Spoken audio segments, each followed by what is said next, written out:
प्यारे बच्चों, ख्वाब जिनके ऊंचे और मस्त होते हैं, इम्तहान भी उनके ज़बरदस्त होते हैं और मंजिल उन्हीं को मिलती है जिनके सपनों में जान होती है।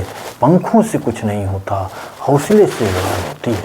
अब बच्चों, आज का जो हमारा लेसन है वो है प्रकाश का परावर्तन, जिसको हम लोग अंग्रेजी में कहते हैं रिफ्लेक्शन ऑफ लाइट।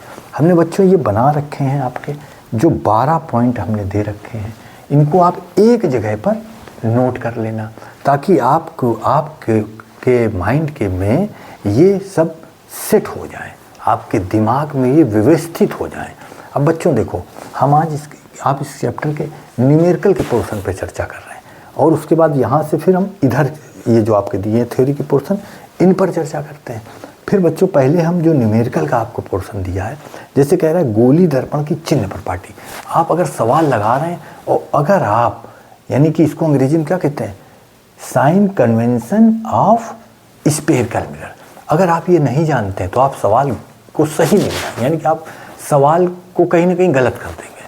देखिए, हमें ये पता होना चाहिए कि गोली दर्पण 2 प्रकार के होते हैं। ये जो स्फेरिकल मिरर होते हैं वो 2 प्रकार के होते हैं। एक होता है कॉन्वेक्स, एक होता है कॉनकेव।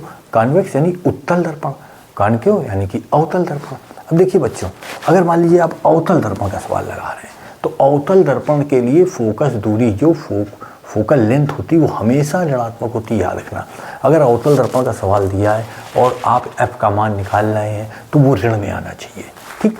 और जो u होता है, हमें पता है डिस्टेंस ऑफ ऑब्जेक्ट होती है, वस्तु की दूरी होती है, और वस्तु सदैव दर्पण के कहाँ, बाईं ओर रखी जाती है, इसलिए वो सदैव ऋणात्मक होती है, चाहे अवतल दर्पण हो चाहे उत्तल दर्पण हो। आप u का मान अगर रख रहे हैं तो ऋण का चिन्ह लगा के उसका मान रखिए, माइनस का चिन्ह लगा के रखिए, ठीक। और अगर f की फोकस दूरी का मान रख रहे हैं तो माइनस का चिन्ह लगा के फोकस दूरी रखिए। ये 2 चीज़ें हो गई।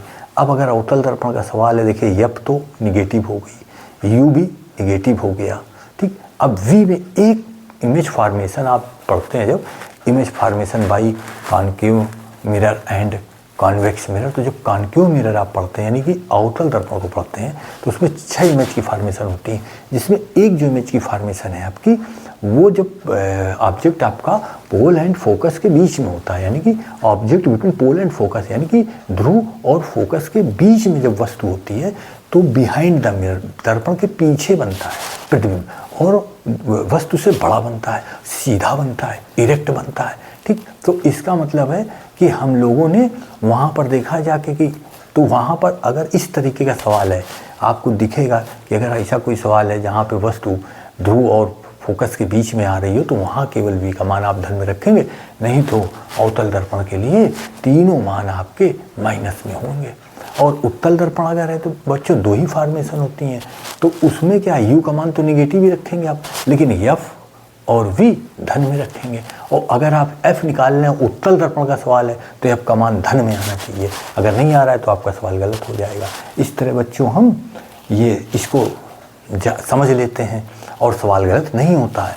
अब बच्चों देखो, गोली दर्पण के लिए हमें दिया है UVF में संबंध, यानी कि हम लोग क्या कहते हैं, relation between UVF for the spherical mirror.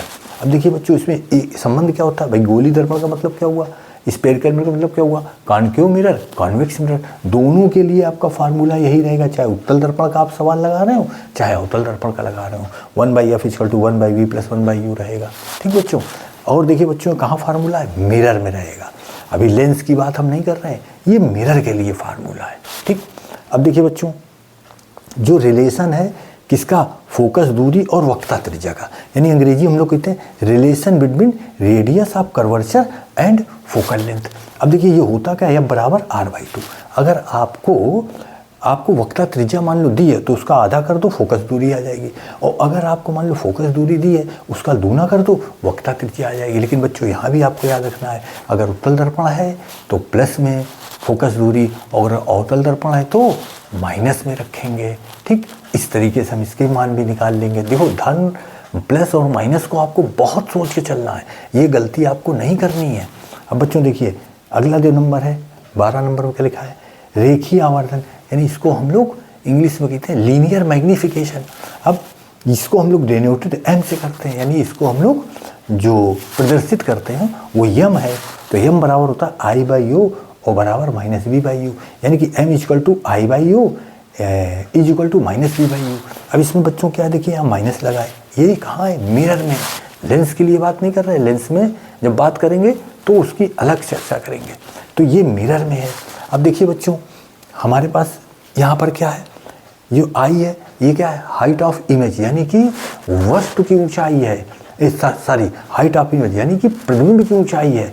और ओ क्या है, हाइट ऑफ आपकी ऑब्जेक्ट यानी कि वस्तु की ऊंचाई है।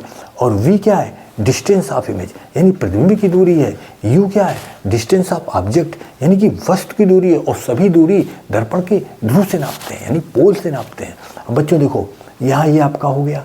अब एक चीज़ बच्चों यहाँ देखना है, जो एम है ये, इसका मान धनात्मक कब लेते हैं और इसका मान ऋणात्मक कब लिखते हैं। देखिए वो जो प्रिंसिपल एक्सेस है, ठीक, प्रिंसिपल एक्सेस का मतलब जहाँ आपको क्या मिलता है, एफ बी मिलता है, ठीक, आपको सी बी मिलता है, वो पूरा प्रिंसिपल एक्सेस होता है, ठीक।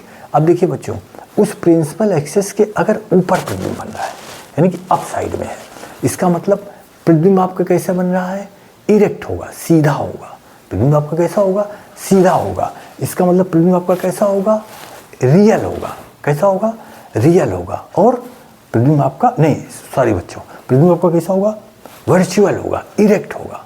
प्रतिबिंब आपका कैसा होगा, वर्चुअल होगा, इरेक्ट होगा। और अगर प्रतिबिंब वर्चुअल इरेक्ट यानी कि आभासी और सीधा है तो उसके लिए एम का मान धन मिलेंगे। एम का मान किस मिलेंगे, धन मिलेंगे।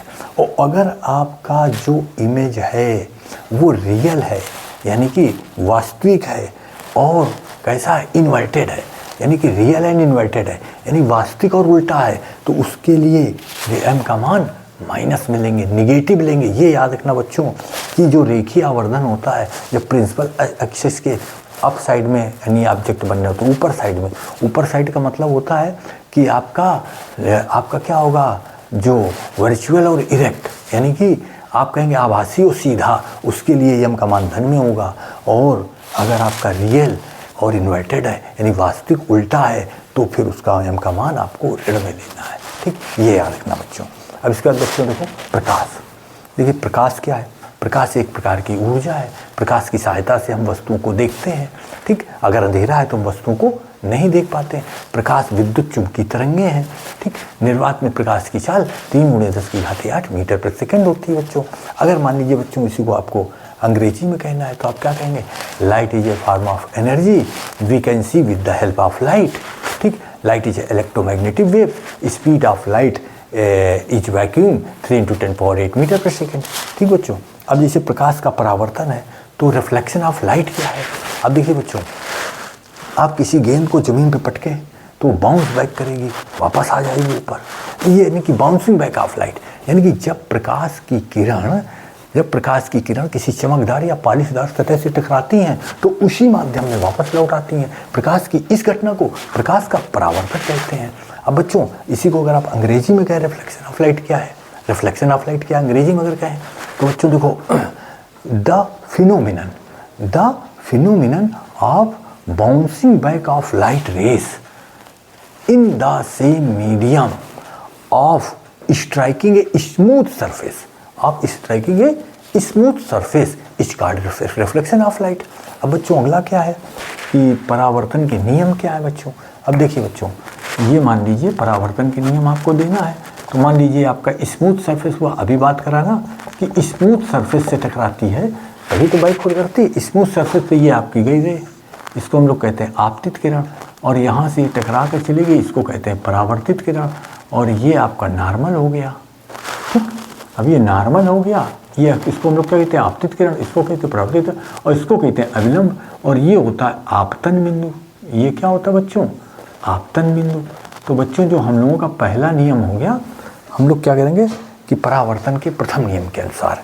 अब देखिए बच्चों हमने लिखा नहीं है, आपको पता है आपतित किरण, आपतन बिंदु, पर अविलंब तथा परावर्तित किरण तीनों एक ही तल में होते हैं। पहला नियम हो गया देखिए बच्चों। दूसरा, ये आपतित किरण के संग जो कोण बनता है इसको हम लोग आई कहते हैं आपतन कोण। परावर्तित किरण के संग जो होता है वो आर होता है परावर्तन कोण। तो दूसरा नियम क्या हुआ, हम लोग क्या कहेंगे यहाँ पर, angle I is equal to angle R।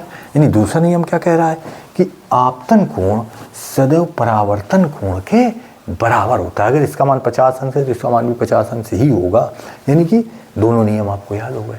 अब बच्चों इसी को अगर हम लोग अंग्रेजी में कहें तो क्या होगा, देखिए ये मान लीजिए आपकी कौन सी है, इसको हम लोग कहते हैं इंसिडेंट रे, यानी ये आपतित किरण है, और इसको कहते हैं रिफ्लेक्टेड रे, यानी कि ये परावर्तित किरण है। और ये बच्चों जो है ये है हमारा नॉर्मल, ये क्या है, नॉर्मल कहा जाता है। और इसको कहा जाता है पॉइंट ऑफ इंसिडेंस, जो अब तक में इसको कहते हैं पॉइंट ऑफ इंसिडेंस। तो देखिए बच्चों क्या होगा, लॉ रिफ्लेक्शन ऑफ लॉ का प्रथम नियम क्या हम लोग बोलेंगे, according to the first law of reflection. ठीक, according to the first law of reflection the incident ray, the reflected ray, देखिए the reflected ray and the normal at a point of incidence are lie a same, are lie the same plane, are lie the same plane. ये हो गया बच्चों। अब देखिए बच्चों दूसरा देखिए आपका क्या हो गया, एंगल ऑफ, अब ये इसको हम लोग क्या कहेंगे, इससे इसके संग बन रहा है ना आपतित किरण के संग, तो एंगल ऑफ, अब इसको हम लोग कहते हैं इसको इंसिडेंट कहते हैं ना, तो उससे बनेगा ये इंसिडेंस, तो इसको हम लोग पढ़ेंगे angle of incidence is always equal angle of reflection. ये दूसरा हो गया नियम, यानी कि angle i is equal to angle r, ये रिफ्लेक्शन ऑफ लाइट के दो हो गए आपके, दोनों नियम हो गए, यानी कि law of reflection, law of reflection हो गया। अब बच्चों देखो ये आपका क्या है, इमेज का मतलब प्रतिबिंब, और उसमें कौन कौन से हैं, वास्तविक है और आभासी है। वास्तविक का मतलब आपका कौन सा हो गया, रियल का मतलब आपके कौन सा हो गए, इन्वर्टेड। आभासी का मतलब कौन सा हो गया, वर्चुअल का मतलब कौन सा हो गया, इरेक्ट। अब इन पे चर्चा नेक्स्ट वीडियो पे करेंगे। अब बच्चों देखिए एक चीज आप समझिए, we aim for the stars, we will reach the sky. और बच्चों मेरे चैनल का नाम क्या है, my channel name is achieve the sky. इसको बच्चों सब्सक्राइब करो, लाइक करो और शेयर करो, ताकि ज़्यादा से ज़्यादा लोग हमसे जुड़ सकें। अब नेक्स्ट वीडियो में जो आपके ये हैं इनकी परिभाषाएं आपको बताएंगे।